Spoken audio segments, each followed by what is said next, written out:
Hey there, I'm Lance and I'm a gamer. And I'm Sam and I'm a non-gamer. And we are Love to Hate, where we help gamers find great games to play with non-gamers. And today we're taking a look at Cheesar's Arena by Ameba Games.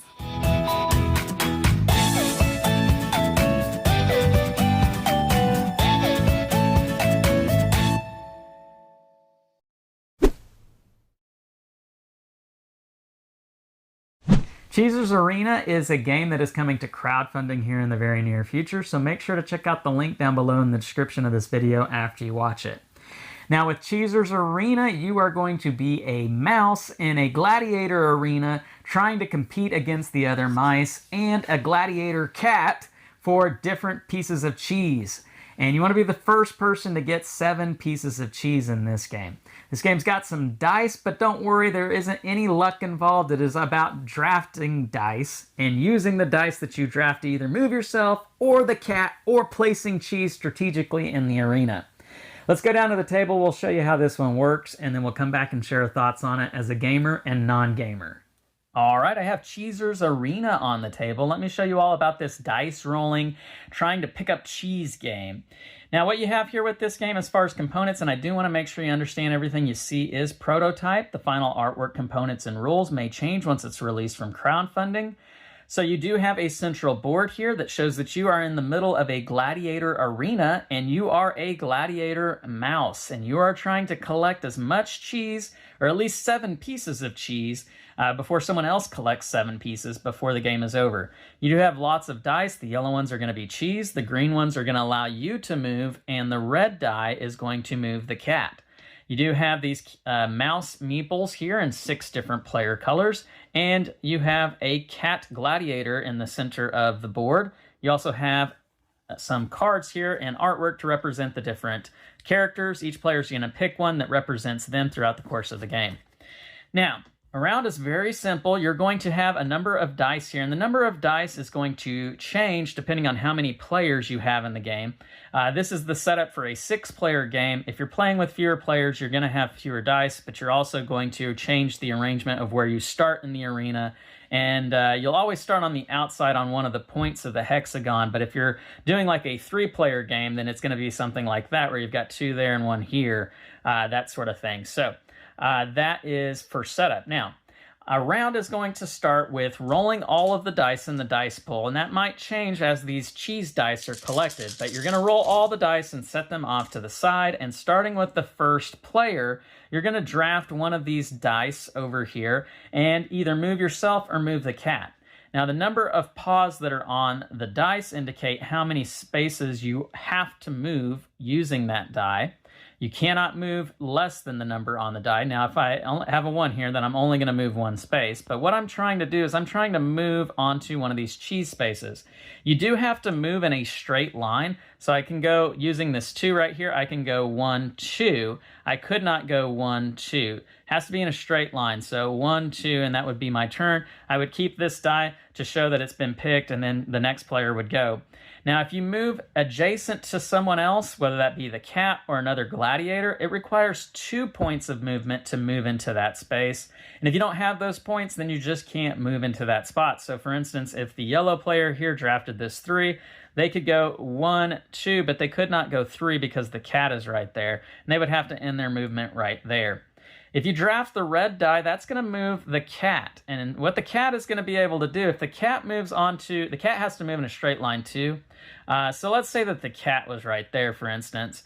The cat also has the same restrictions as the other mice, has to move in a straight line, and if it gets adjacent to someone, it needs 2 points of movement. But what the cat can do is move on top of these cheese dice and basically take them out of the arena, so that if you know somebody was about to pick that up, say the green player was right here, and it was maybe the pink player's turn, they could move the cat, and if the cat was right there, and we had the cheese die right there, spending 2 points of movement because the green mouse is right here. It would require 2 points of movement to move on top of this cheese space.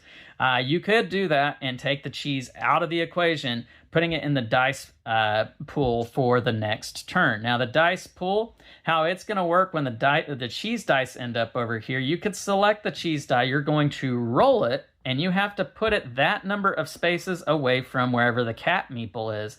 So in this instance, we could put it right there, And maybe on the red player's next turn, if there was a 2 out here, or no, I guess they would need a 3 because the cat is right next to it. They could select this 3 and move on top of the cheese. And that is what you want to do in this game, because when you collect cheese, you get to move your tracker up 1 space. And if you are able to get your tracker all the way to the end of the line, and that is 7 pieces, then you win the game. And that's really all there is to this game. It is all about trying to cleverly move yourself about the arena, avoiding the cat and the other gladiators, trying to get to the cheese first, and then putting out the cheese in clever spots that other players will not be able to get to before you can get to it. And that's what you have here with Cheesar's Arena. Let's go back up top and share our thoughts on this one. And we're back, and now we're going to share our thoughts on Cheesar's Arena from a gamer and non-gamer's perspective. So, Sam, the first thing I got to say about this game is I love the name. Cheesar's Arena is just a fantastic name for a game.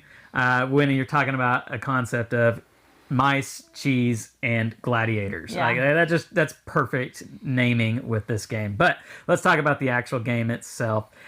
We've done some videos for Ameba Games before, and they make some really good family games. And I think this one is right there with it. Yeah.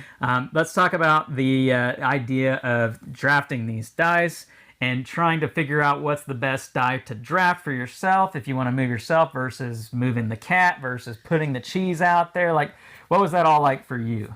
I mean, it was pretty straightforward. There's definitely some strategy involved. We did play it with our 9-year-old daughter, and I think that she understood it. She would forget how many spaces you needed to be away from certain things, but other than that explanation, she understood all the pieces. And the idea of what you're trying to do and how you can, you get the cat to knock cheese away from a person who's trying to pick it up before you can get to it, and cleverly putting the cheese out on the playing field that works better for you. She understood those concepts. Yeah. And I think if you've got a kiddo out there who could maybe grasp onto that, this might be a game that could really hook well with your family. Yeah. Let's talk about the fun aspect of this game, because I think the fun with this one comes in trying to figure out your moves and looking at those dice and all the different options that are available to you with those dice, and hoping that, that person doesn't pick the one dice that you need right now, because if you can get that one, then you can take this one, and you can string some turns together with this one, and it's fun planning out those moves. Yeah.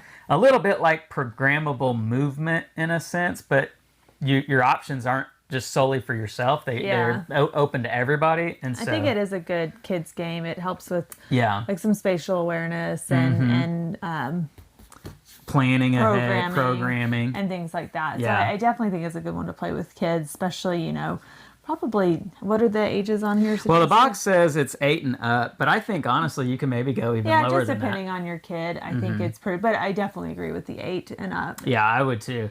And I think this is going to be one that mom and dad are going to be invested in and have a good time with as well. It's not just a kid's game. I think it could be a whole family game, because as long as your kiddo can understand that concept, like what we've been talking about, they're going to be competitive in this game. And so you're going to have a good time with this one, I feel like. But also, I think with this one, I know I talked about the name, but I love the way it looks too. Yeah. Like the artwork and the theming with this game is great. Yeah. And, for it being a prototype, I love that this is the way that it looks. And, I hope the final artwork of the game doesn't change, because I think this is just fantastic. Yeah. So something that you would agree playing with non-gamers would work well with this one? Yeah, I think it's a great one for non-gamers. All right, well, there you have it. That's our thoughts here on Cheesar's Arena from Ameba Games. Leave us some comments down below. Let us know what you think about this one. Make sure to like and subscribe and push that bell button so you get notifications of all our new content. I'm Lance. I'm Sam. And we are Love to Hate, where we try to bridge the gap between gamers and non-gamers. We'll catch you next time.